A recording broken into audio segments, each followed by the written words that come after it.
G'day trendsetters, I'm coming to you today with some wheel set reviews. Not one set of wheels, but two sets of wheels. How crazy is that? And if the box here isn't a giveaway, all of these wheels are from DT Swiss. A little company history, as the name implies, DT Swiss. They are a Swiss company and they were founded in 1994. Since then, the company has become well renowned for high quality products, in particular their hubs. In fact, I've lost track of the number of hand-built wheel sets I've seen that feature DT Swiss hubs.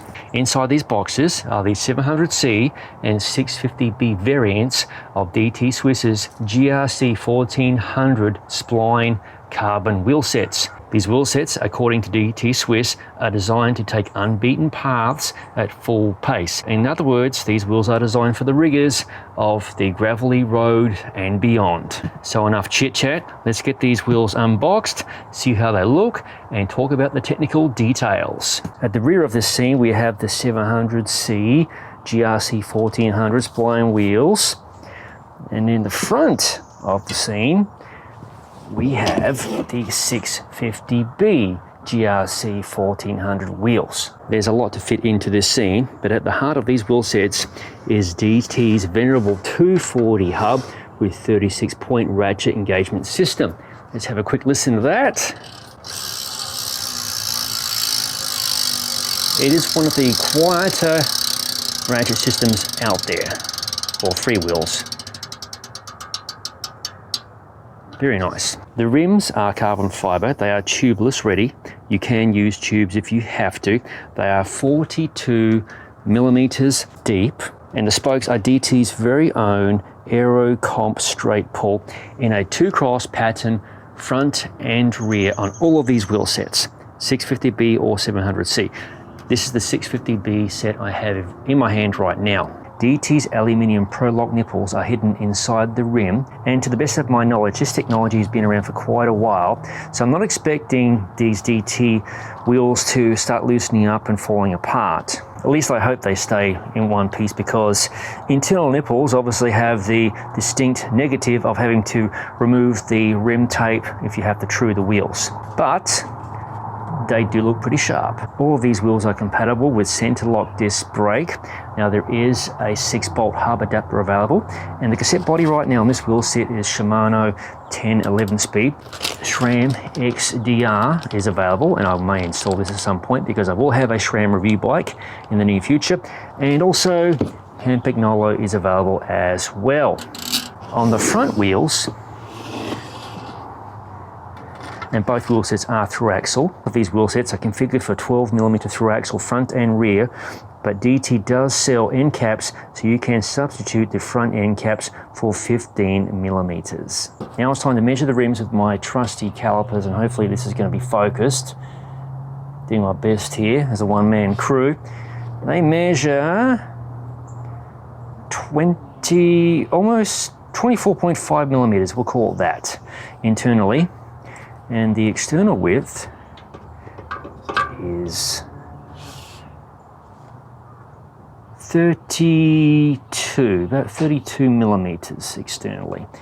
And the depth, well, the advertised is 42, so that, I'm expecting that to be correct. And yes, 42 millimeters, spot on. So that's a 650B. Let's measure the 700C.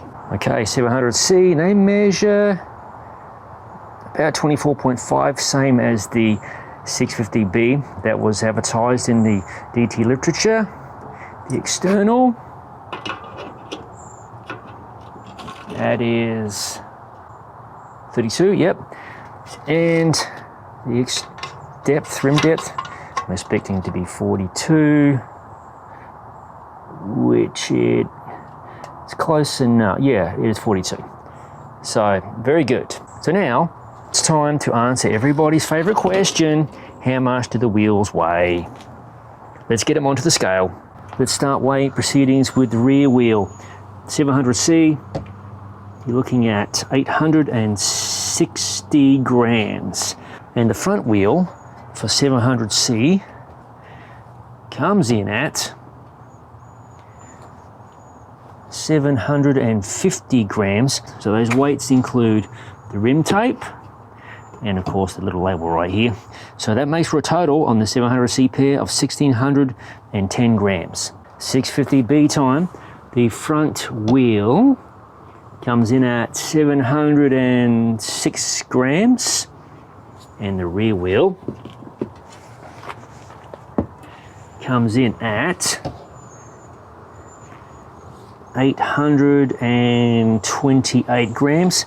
So that makes for a total of 1,534 grams. So that's the weight and tech specs covered. Let's see how these wheels mount up with tubeless tyres. We've got the DT Swiss Spline GRC1400 700C wheel this time. And I've got a WTB Resolute in 700C by 42 ready to mount. Now there's no sealant inside. This is a dry mount and I have removed the valve. I like to do that to ensure there's a big shot of air shot into the tyre. And I've got 120 psi in the flash charger cylinder here. Fingers crossed this works.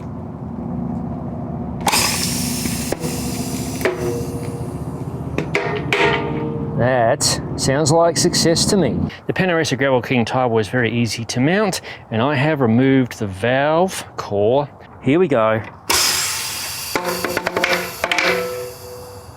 I love it when a plan comes together. Next I'll remove the chuck, let the air out because the tyre is in the bead, and install some sealant. I'll be using Orange Seal Endurance Formula sealant. That's the tyre mounting process covered. Let's see how the DT Swiss GRC1400 spline wheels in 650B and 700C ride.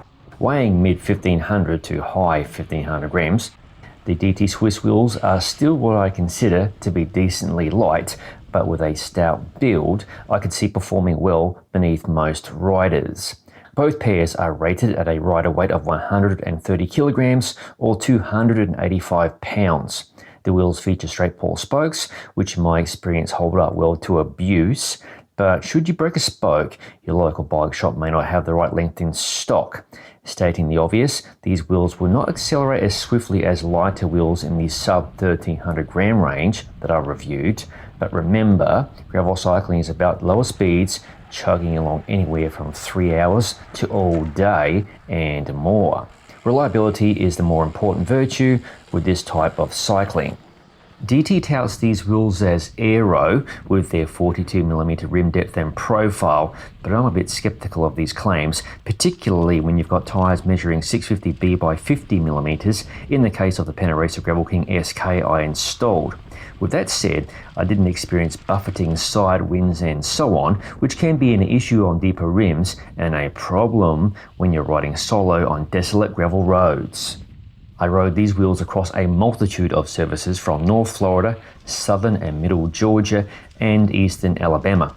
Because these wheels are built from such high quality and reliable materials, they were perfectly round and true upon receipt, and the same applies after 2 months of riding. These are stiff wheels, but they don't offer the ride one associates with low spoke count wheels. 24 spokes is quite normal for disc brake wheels nowadays. They don't flex laterally and they roll superbly once they're up to speed. It didn't really matter where I rode. I didn't pay any heed to what the wheels were doing, they just did their job.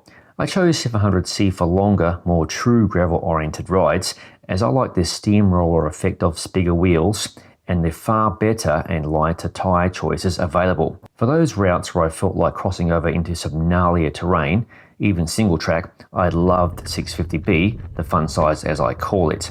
Ditto if I expected really loose conditions, as the 650B by 48mm Gravel King SK tyres, which measure wider at about 50mm, just float over the terrain with comfort and style.